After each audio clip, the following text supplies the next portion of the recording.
Hey everybody, it is Friday afternoon. It's what, 4:35 I think, and tonight is burger night at our house. I don't know if I told you or not, but on Friday nights we have family over for burger night, and tonight I've already got the burgers started.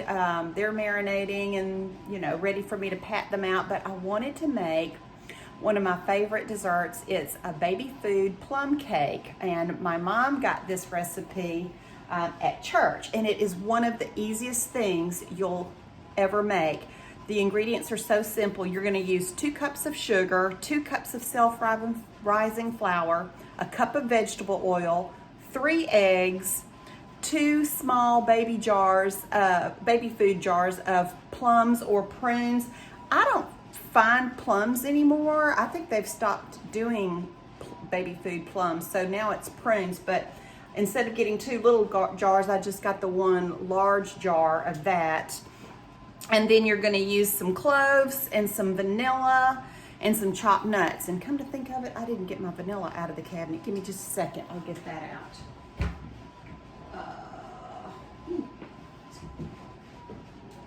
Way up high. It goes together so easy. You're just going to start out by putting your dry ingredients in. I'll put this down here where you can see what I'm doing. All right, so I put my flour in there. I've got my 2 cups of sugar, and I've got my cloves and my cinnamon that's going in, and just gonna stir that around a little bit. And from there, we're going to put in the cup of oil. And I'm gonna turn this on low and just let it start beating a little bit as I add the eggs in, 1 egg at a time. 1.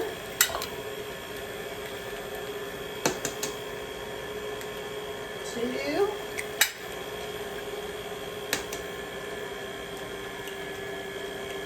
3.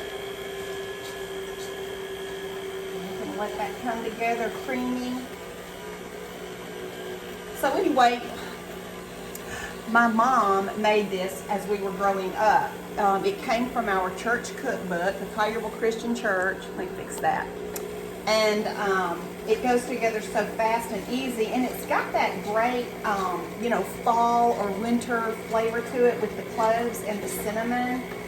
So we just have always loved it, and if you need something in a hurry, this will do it if you don't have a lot of ingredients on hand. All right, so I'm going to turn that off, and I'm going to add our baby food prunes. That'll add a little more moisture to the batter. Now this is going to be a thick consistency batter. It's not going to be like your typical cake batter. It's going to be somewhere between, a cookie batter and a cake batter. It's pretty thick, pretty creamy. All right, let's get that going.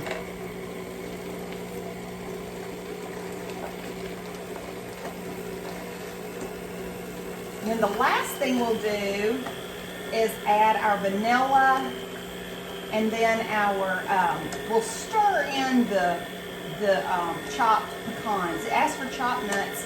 I like to use pecans. I just like the flavor of pecans in this. Now, I love walnuts in my baking also, but for this one, for some reason, I really like the pecans.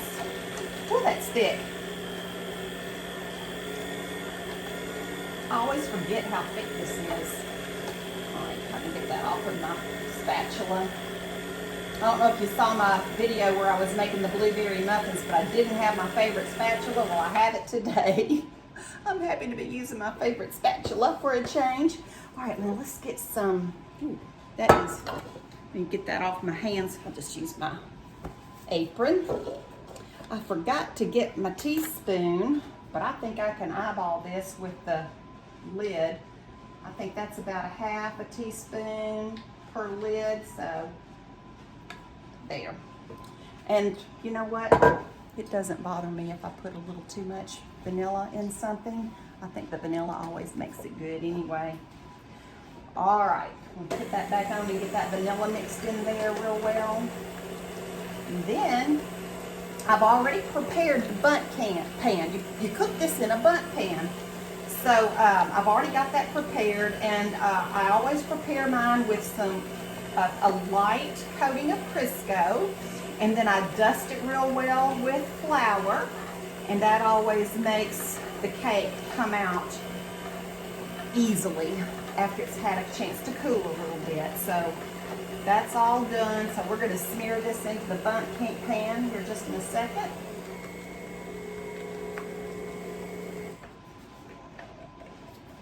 This is how I clean my spatula, my blender.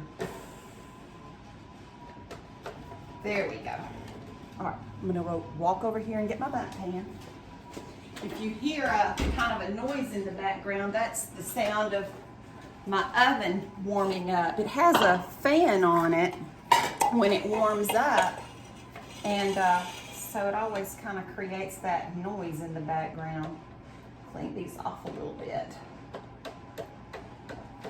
I'll put a bowl underneath here for that to drip into. All right, now this is a little awkward. I'm gonna have a hard time showing you me putting this in because I'm right-handed, so I'm just gonna put it in. You'll have to use your imagination, but I'm just gonna get that all in the bottom of the pan there. Oh, you know what? I forgot to put the nuts in. Wow, let me put those in real quick. Stir that in. We got a little bit in there without the nuts. It won't be too bad.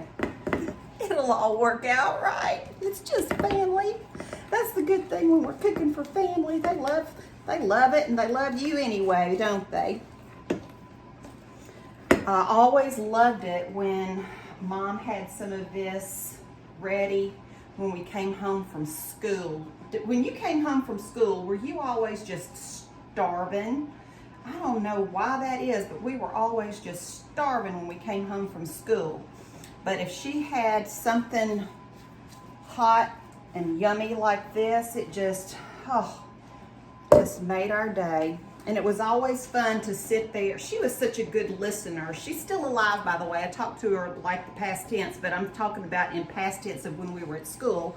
But my sweet mom was always such a good listener. We'd come home from school, and you know, if somebody had picked on us or said something unkind, we could always share it with her over a nice snack like this.